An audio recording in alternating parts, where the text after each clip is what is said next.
आधुनिक ओडिशार निर्माता तथा ओडिशार पूर्वतन मुख्यमंत्री और राज्यपाल स्वर्गत जानकी बल्लभ पट्टनायक 100तम जन्म जयंती महासमारोह पालित हो जाइछि। ଏହି ଅବସରରେ 60 ଦଶକରୁ ଊର୍ଦ୍ଧ୍ୱ ସମୟ ଧରି ଓଡ଼ିଶା ମାଟିକୁ ଭଲ ପାଉଥିବା जानकी बल्लभ पट्टनायकଙ୍କ ଉପରେ କଂଗ୍ରେସ ନେତା ମାନସ ଚୌଧୁରୀଙ୍କ ଦ୍ୱାରା ନିର୍ମିତ ଡକ୍ୟୁମେଣ୍ଟାରୀ ଭିଡିଓକୁ राज्यसभा सांसद तथा एआईसीसी साधारण संपादक रणदीप सिंह सुरजेवालाଙ୍କ द्ୱାରା कांग्रेस भवन सभाकक्षरे उद्घाटन करा जायतिला। ଏହି କାର୍ଯ୍ୟକ୍ରମରେ କର୍ଣ୍ଣାଟକର ପୂର୍ବତନ ମୁଖ୍ୟମନ୍ତ୍ରୀ ଓ କେନ୍ଦ୍ରମନ୍ତ୍ରୀ ଏମ୍ ବିରାପା ମୋଇଲି, राज्यसभा सांसद तथा एआईसीसी साधारण संपादक रणदीप सिंह सुरजेवाला, पूर्वतन केन्द्रमंत्री श्रीकांत जेना, ओडिशा कांग्रेस प्रभारी अजय कुमार लल्लू, पीसीसी सभापति भक्तचरण दास, पूर्वतन पीसीसी सभापति जयदेव जेना, प्रसाद हरिचंदन, युव कांग्रेस सभापति रणजित पात्र, विधायक रामचंद्र काडामांक समेत समस्त विधायक नेता कर्मी उपस्थित रही अनन्य जननायक जानकी बल्लभ पट्टनायकଙ୍କ ଉପରେ निर्मित डॉक्यूमेंटरी वीडियो को देखिबा सह स्मृति चारण करे श्रद्धांजलि ज्ञापन करा जायतिला। जानकी बल्लभ पट्टनायक एक नियारा राजनेता अनेक गुड़े कार्य करिसेंती प्रगति पे ओडिशार समृद्धि पे करिसेंती जोथि से स्मरणीय रहिबे। जानकी बल्लभ पट्टनायक को मुख्यमंत्री भाव में आम जी देखीचु शासन काल एक स्मरणीय शासन काल ओडिशा संपर्क अत्यंत श्रद्धा स्पष्टता और सटीक निर्णय सब होता। He was having a responsive governance थिला। जानकी बल्लभ पट्टनायक होचंती एक अनुष्ठान जानकी बाबू तांको अवदान ओडिशा को मु व्यक्तिगत भावे भी अतुलनीय। जानकी बाबू ए सेंचुरी रो जने बड़ स्टेट्समैन थिले, जने प्रज्ञा पुरुष, जने प्रवीण सांबादिक, जने बड़ साहित्यज्ञ और राष्ट्रनेता। जानकी बाबू जने स्थितप्रज्ञ राजनीतिज्ञ।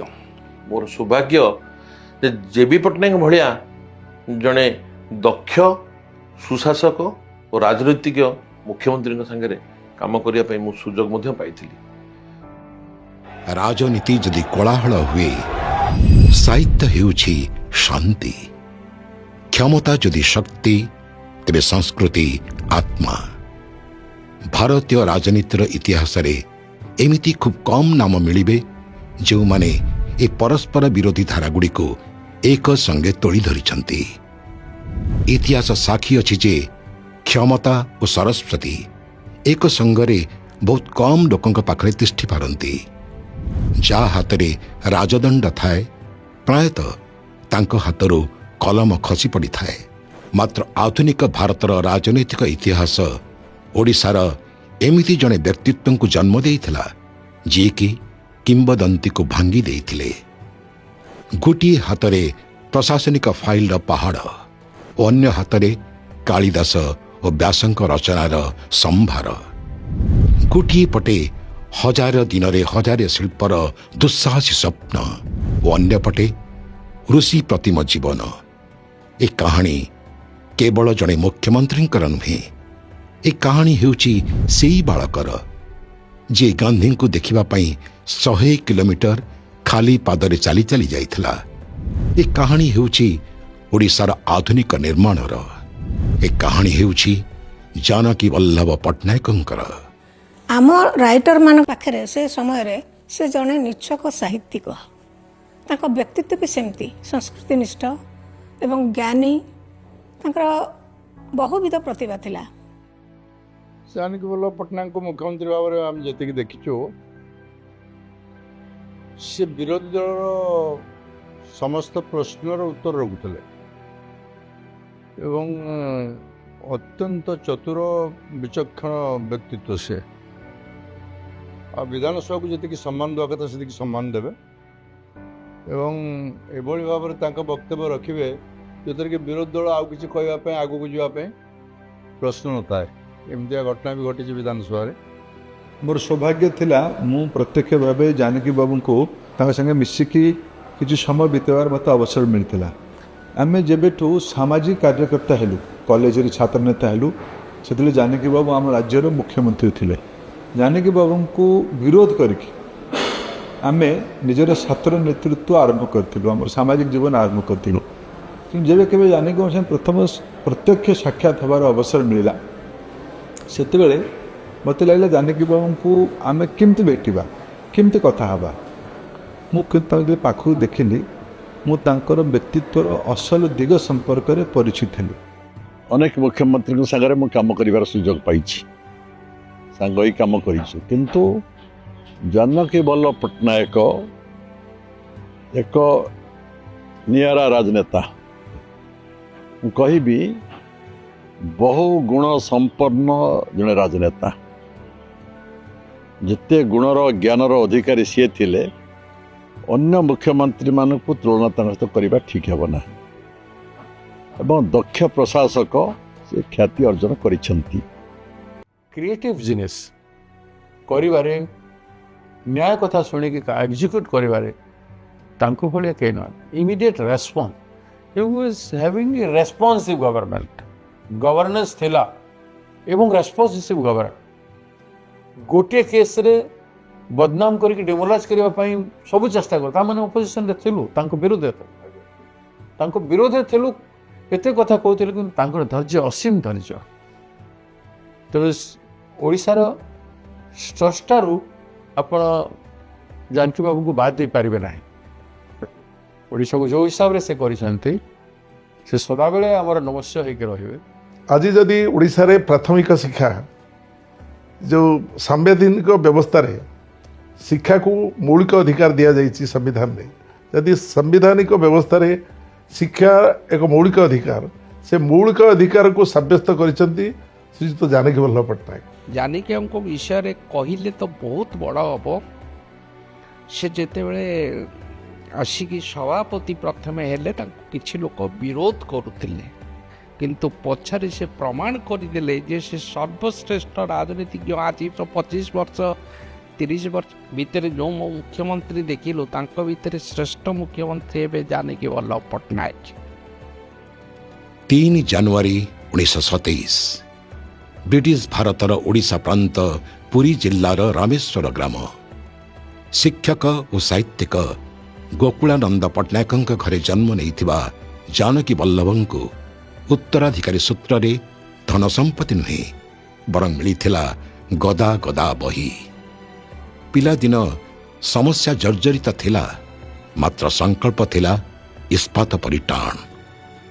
ଘଟଣା 1938ର 11 ବର୍ଷ ବୟସର ଏକ ବାଳକ ଶୁଣିଲା ଯେ ମହାତ୍ମା ଗାନ୍ଧୀ ତାଙ୍କ ଜିଲ୍ଲା ପାଖ ଦେଇ ଗସ୍ତ କରୁଛନ୍ତି।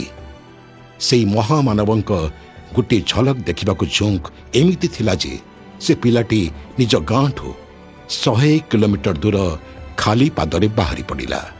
ଏହି ଜିଦ୍, ଏହି ନିଷ୍ଠା ପରବର୍ତ୍ତୀ ସମୟରେ ତାଙ୍କ ପରିଚୟ ପାଲଟିଗଲା। ଜାନକୀ ବାବୁ ଏ ସେଞ୍ଚୁରୀର ଜଣେ ବଡ଼ ଷ୍ଟେଟ୍ସମ୍ୟାନ୍ ଥିଲେ। ସେ କେବଳ ଜଣେ ପଲିଟିସିଆନ୍ ନଥିଲେ, ସେ ଜଣେ ଭଲ ଏବଂ ବଡ଼ ଷ୍ଟେଟ୍ସମ୍ୟାନ୍ ଓଡ଼ିଶା ପାଇଁ। ଏବଂ ଯେତେବେଳେ ଓଡ଼ିଶାରେ ଶିଳ୍ପ ବୋଲି କିଛି ନଥିଲା, ଯେତେବେଳେ ବେରୋଜଗାରୀ ଗୋଟେ ପିକ୍ରେ ପହଞ୍ଚିଥିଲା, ଆମର ଯେଉଁ ପୋଟେନ୍ସିଆଲ୍ ତାକୁ ନେଇ ଶ୍ରୀଯୁକ୍ତ ଜାନକୀ ବଲ୍ଲଭ ପଟ୍ଟନାୟକ ଯେତେବେଳେ ଚିଫ୍ ମିନିଷ୍ଟର ଥିଲେ, ଗୋଟେ ସ୍ଲୋଗାନ ଦେଇଥିଲେ, ଆହ୍ୱାନ ଦେଇଥିଲେ ଯେ 1000 ଦିନରେ 1000 ଶିଳ୍ପ ପ୍ରତିଷ୍ଠା ହେବ। ଯଦିଓ ସେ ସମୟରେ ବିରୋଧୀ ମାନେ କିଛିଟା ତାଙ୍କର କ୍ରିଟିକ୍ସ ଥିଲେ, କିନ୍ତୁ ମୁଁ କହିବି ଯେ ଏଇଟା ଶିଳ୍ପର ମୂଳଦୁଆ ପଡ଼ିଥିଲା। ଓଡ଼ିଶା ଭିତରେ, ଓଡ଼ିଶା ବାହାରୁ ଉଦ୍ୟୋଗୀମାନେ ନୂଆ ନୂଆ ଏଣ୍ଟରପ୍ରାଇଜ୍ ଷ୍ଟାର୍ଟ କରିଥିଲେ ଏବଂ ମଞ୍ଚେଶ୍ୱର କୁହନ୍ତୁ, ଚନ୍ଦକା କୁହନ୍ତୁ, ଏବଂ ଯେଉଁ ଆଖପାଖ ଇଣ୍ଡଷ୍ଟ୍ରିଆଲ ଇଷ୍ଟେଟ୍ ସବୁ ଡେଭଲପ୍ କରିଥିଲା। ଏବଂ ଯେଉଁ ଆଜି ଯେଉଁ ଶିଳ୍ପର ଗୋଟେ ବାତାବରଣ ଆମେ ଦେଖୁଛୁ, ତାର ମୂଳଦୁଆ ପଡ଼ିଥିଲା ସେଇ ଜାନକୀ ବାବୁଙ୍କ ସମୟରେ। 1947 ମସିହାରେ ଠିକ୍ ସେହି ବର୍ଷ ଯେତେବେଳେ ଭାରତ ସ୍ୱାଧୀନ ହେଲା, କଟକର ପ୍ରତିଷ୍ଠିତ ରେଭେନ୍ସା କଲେଜରୁ ସଂସ୍କୃତ ଅନର୍ସରେ ସ୍ନାତକ ପାସ୍ କଲେ। ସଂସ୍କୃତ ପ୍ରତି ତାଙ୍କର ପ୍ରେମ ଏଇଠୁ ଗଭୀର ହେଲା। ତାପରେ ଜ୍ଞାନର ଶୋଷ ତାଙ୍କୁ କାଶୀକୁ ନେଇଗଲା। 1949 ମସିହାରେ ବନାରସ ହିନ୍ଦୁ ବିଶ୍ୱବିଦ୍ୟାଳୟରୁ ସେ ରାଜନୀତି ବିଜ୍ଞାନରେ MA ଡିଗ୍ରୀ ହାସଲ କଲେ। ମାତ୍ର ନିୟତି ତାଙ୍କୁ ପ୍ରଫେସର ନୁହେଁ, ଅନ୍ୟ କିଛି ବନାଇବାକୁ ଚାହୁଁଥିଲା। ମୁଁ ଜାନକୀ ପଟ୍ଟନାୟକ ସାଙ୍ଗରେ କାମ କରିବା ମୋ ଯୁବ କଂଗ୍ରେସ ବୟସରୁ ଆରମ୍ଭ କରିଛି।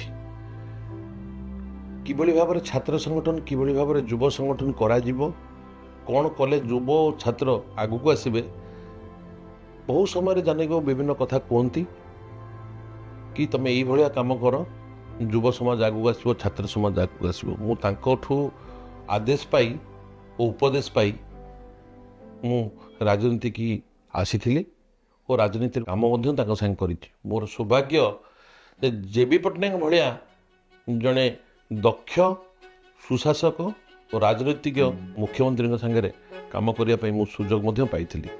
ସାମ୍ବାଦିକତାରୁ ଆରମ୍ଭ ହୁଏ ଯାତ୍ରା। 1949 ମସିହାରେ ଇଂରାଜୀ ଦୈନିକ ଦି ଇଷ୍ଟର୍ଣ୍ଣ ଟାଇମ୍ସରେ ଯୋଗ ଦେଲେ ଓ ନିଜ ଦକ୍ଷତା ବଳରେ 1950 ମସିହାରେ ସେହି କାଗଜର ସହ ସମ୍ପାଦକ ହୋଇଗଲେ। 1952 ମସିହାରେ ଓଡ଼ିଆ ଦୈନିକ ପ୍ରଜାତନ୍ତ୍ରର ସମ୍ପାଦକ ଭାବେ ଦାୟିତ୍ୱ ଗ୍ରହଣ କଲେ। ଏହା ସେହି ସମୟ ଥିଲା ଯେତେବେଳେ ତାଙ୍କ କଲମ ଶାସକଙ୍କୁ ପ୍ରଶ୍ନ ପଚାରୁଥିଲା ଓ ସମାଜକୁ ବାଟ ଦେଖାଉଥିଲା।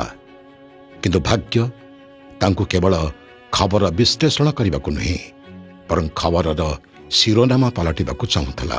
1956 ମସିହାରେ ତତ୍କାଳୀନ କଟକ ଜିଲ୍ଲାର ମଧୁପୁରରେ ପ୍ରଜା ଆନ୍ଦୋଳନର ନେତୃତ୍ୱ ନେଇ ସେ ପ୍ରମାଣିତ କରିଦେଲେ ଯେ ସେ ଶୀତତାପ ନିୟନ୍ତ୍ରିତ କୋଠରୀର ବୁଦ୍ଧିଜୀବୀ ନୁହନ୍ତି, ବରଂ ସଡ଼କରେ ସଂଘର୍ଷ କରୁଥିବା ନେତା ଅଟନ୍ତି।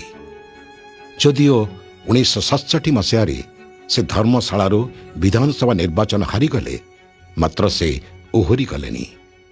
1971 ମସିହାରେ ସେ କଟକରୁ ପ୍ରଥମ ଥର ପାଇଁ ଲୋକସଭା ସାଂସଦ ଭାବେ ନିର୍ବାଚିତ ହେଲେ। ତାଙ୍କ ବିଜ୍ଞତା ଦିଲ୍ଲୀରେ ପ୍ରଧାନମନ୍ତ୍ରୀ ଇନ୍ଦିରା ଗାନ୍ଧୀଙ୍କ ଧ୍ୟାନ ଆକର୍ଷଣ କଲା। 1973 ମସିହାରେ ତାଙ୍କୁ ପ୍ରତିରକ୍ଷା ବିଭାଗର ଉପମନ୍ତ୍ରୀ କରାଗଲା ଏବଂ 1980 ମସିହାରେ ସେ କେନ୍ଦ୍ରରେ ପର୍ଯ୍ୟଟନ ଓ ବେସାମରିକ ବିମାନ ଚଳାଚଳ ମନ୍ତ୍ରୀ ହେଲେ।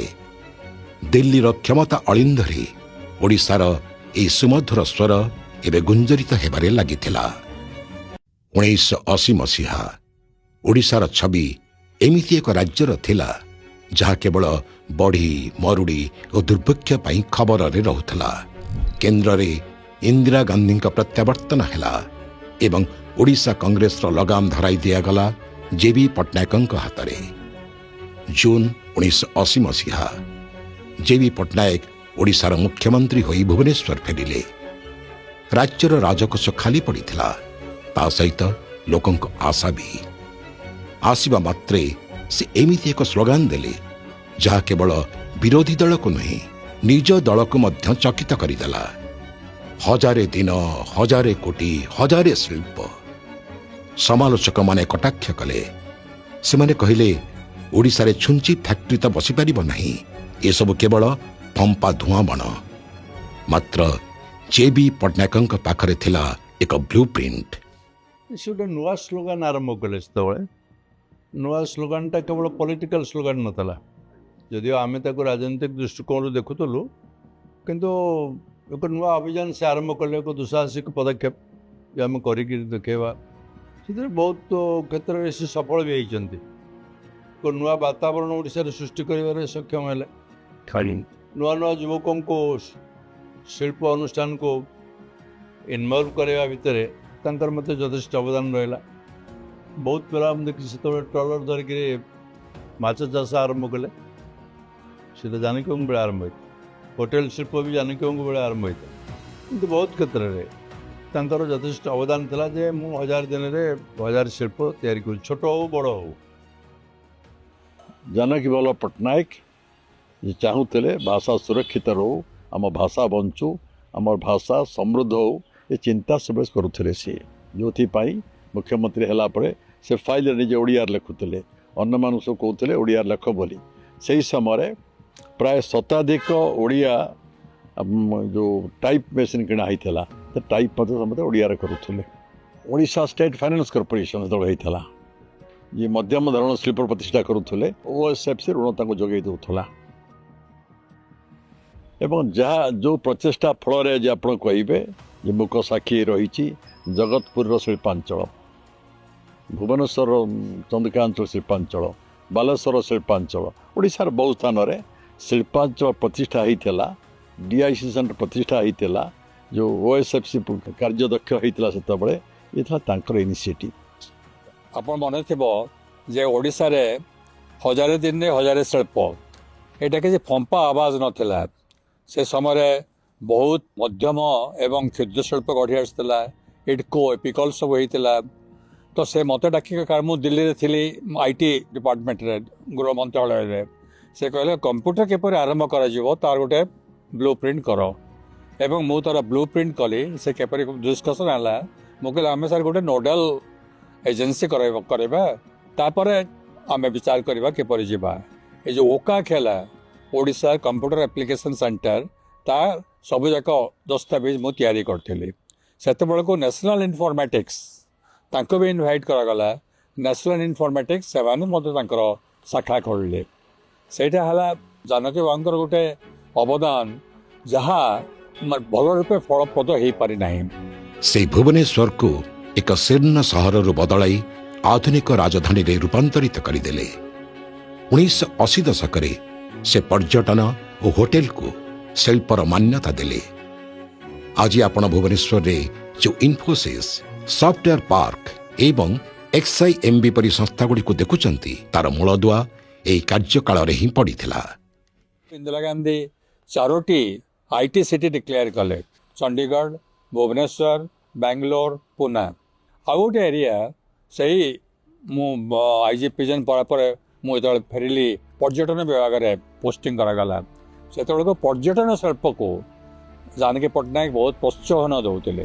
ସେ ଓଡ଼ିଶାର ଯୁବ ସମାଜକୁ ସରକାରୀ ଚାକିରି ପରିବର୍ତ୍ତେ ଉଦ୍ୟୋଗୀ ବନିବାର ସ୍ୱପ୍ନ ଦେଖାଇଥିଲେ। ଗୋଟିଏ ଘଟଣା ବହୁତ ପ୍ରସିଦ୍ଧ ଅଟେ।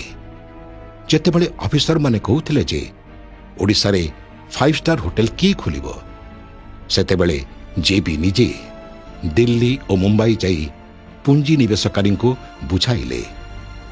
ଆଜିର ଆଧୁନିକ ଭୁବନେଶ୍ୱର ତାଙ୍କରି ଦୂରଦର୍ଶିତାର ଭିତ୍ତିଭୂମି ଉପରେ ଦଣ୍ଡାୟମାନ। ଓଡ଼ିଶାର ଅର୍ଥନୈତିକ ସ୍ଥିତି ଦୁର୍ବଳ ଥିଲା ଏବଂ ଓଡ଼ିଶାର ଇନଫ୍ରାଷ୍ଟ୍ରକ୍ଚର ମଧ୍ୟ ବହୁତ ଦୁର୍ବଳ ଥିଲା। ସେହି ସମୟରେ ଅନେକ ଗୁଡ଼ିଏ ଡେଭଲପମେଣ୍ଟ କାମ ହୋଇଥିଲା। ସେହି ସ୍ୱଳ୍ପ ଆୟ ଭିତରେ ଗୋଟେ ସାମଗ୍ରିକ ବିକାଶ କରିବାର ଯୋଜନା, ଏବଂ ସେହି ସମୟରେ ବା ଆମେ ଯଦି ଦେଖିବା କଟକର ରିଙ୍ଗ ରୋଡ଼ଠୁ ଆରମ୍ଭ କରି ଭୁବନେଶ୍ୱରର ଅର୍ବାନ୍ ଡେଭଲପମେଣ୍ଟ, ଯେଉଁ ରୋଡ଼ ୱାଇଡନିଂ, ଏ ଅନେକ ଗୁଡ଼ିଏ କାମ ହାତକୁ ନିଆଯାଇଥିଲା ଏବଂ ସଫଳତାର ସହିତ ତାକୁ କମ୍ପ୍ଲିଟ୍ ହେଇଥିଲା। ଯେଉଁ ଭୁବନେଶ୍ୱର ଗ୍ରେଟର ପ୍ଲାନ୍ ଦେଖୁଛ, এই ଯେଉଁ ଟୋଟାଲ ଇଏଟା ଆମ ଅର୍ବାନ୍ ପ୍ଲାନିଂ, ଏଇଟା ସେତେବେଳେ ସେଇ ପ୍ଲାନିଂରେ ଆଜି ଚାଲିଛି, କିଛି ଅଧିକା କରିନାହାନ୍ତି। କଟକ ସହର ତାଙ୍କର ବହୁତ ଦରଦି ଥିଲା। କଟକ ସହର କେମିତି ହେବ, ଆଜି ଯେଉଁ କାଠଯୋଡ଼ି ପୋଲ, ସେ ତାଙ୍କରି ମାଇଣ୍ଡରେ। ଆମର ଖୁବ କମ୍ ପଇସା ଥିଲା ସେତେବେଳେ। କଟକ ସହରରେ କେମିତି ସିଡ଼ିଏ ରକ୍ଷା ପାଇବ, ସିଡ଼ିଏରେ କେମିତି ପାଣି ପଶିବ ନାହିଁ, ସିଡ଼ିଏଟା ତାଙ୍କର ଆଉ ବସନ୍ତ ଭୂଷଣଙ୍କର ମାନସ ପୁତ୍ର। କିନ୍ତୁ ଏହି ରାଜନୈତିକ କୋଳାହଳ ଭିତରେ ଜଣେ ସାଧକ ସବୁବେଳେ ଜାଗ୍ରତ ରହିଥିଲା। JB ପଟ୍ଟନାୟକ ସମ୍ଭବତଃ ଭାରତବର୍ଷର ଏକମାତ୍ର ମୁଖ୍ୟମନ୍ତ୍ରୀ ଥିଲେ ଯିଏ ଦିନବେଳେ ପ୍ରଶାସନ ଚଳାଉଥିଲେ ଓ ରାତିରେ ଅନୁବାଦ କରୁଥିଲେ, ଆଉ ଯିଏ ସଂସ୍କୃତ ଭାଷାରେ ଘଣ୍ଟା ଘଣ୍ଟା ଧରି ଓଜସ୍ୱିନୀ ଭାଷଣ ବି ଦେଇପାରୁଥିଲେ।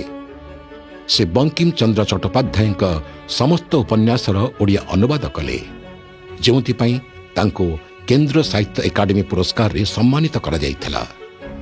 ଭର୍ତ୍ତୃହରିଙ୍କ ବୈରାଗ୍ୟ ଶତକର ଅନୁବାଦ ହେଉ ଅବା ସିନ୍ଧୁ ଉପତ୍ୟକା ପରି କାବ୍ୟ, ତାଙ୍କ କଲମ କେବେ ନା ଥକିଥିଲା ନା ଅଟକିଥିଲା। ସେ 1967 ମସିହାରୁ ପୌରୁଷ ପତ୍ରିକା ମାଧ୍ୟମରେ ଓଡ଼ିଆ ସାହିତ୍ୟକୁ ସମୃଦ୍ଧ କରି ଚାଲିଥିଲେ। ସେ ବାସ୍ତବ ଅର୍ଥରେ ରାଜର୍ଷି ଥିଲେ, ରାଜା ବି ଥିଲେ ଆଉ ଋଷି ବି। ସେ ପ୍ରତି ଜିଲ୍ଲାରେ ମହିଳା କଲେଜ ଖୋଲିଲେ ଏବଂ ସଂସ୍କୃତ ବିଶ୍ୱବିଦ୍ୟାଳୟ ସ୍ଥାପନା କଲେ। ସେ ଜାଣିଥିଲେ ଯେ କଂକ୍ରିଟର ପୋଲ ଭାଙ୍ଗି ଯାଇପାରେ, ମାତ୍ର ସଂସ୍କୃତିର ପୋଲ ଶହ ଶହ ବର୍ଷ ଧରି ଅତୁଟ ରହେ। ଏମିତି ବହୁତ ତାଙ୍କର ଅବଦାନ ଅଛି ବହୁତ କ୍ଷେତ୍ରରେ। ସେ କେବଳ ରାଜନୀତିକ ନଥିଲେ, ତାଙ୍କର ସାହିତ୍ୟ, ଧର୍ମ पुराण हिंदी ओडिया अनुवाद करवा साहित्य क्षेत्र में यथेष्ट प्रमुख भूमिका था। सी एक सर्वाधार कहवाई गले विभिन्न कृतित्वर समारोह रे जीवनटा आरंभ होता एवं जीवन भी शेष होता। सी संस्कृत साहित्य भाषा को भल पाउले, यार सुरक्षा पाई सब उद्विग्न रोते। मुख्यमंत्री हला परे समस्त निर्देश देले ओडिया भाषा रे फाइल काम हम समस्ते ओडिया भाषा लिखिबे। ओडिया भाषा को गुरुत्व देवाक पड़ो, जेहेतु भाषा भित्तिक राज्य ओडिशा कि ओडिया भाषा ओडिया संस्कृति को बंचे रखा प्रत्येक ओडियार कर्तव्य।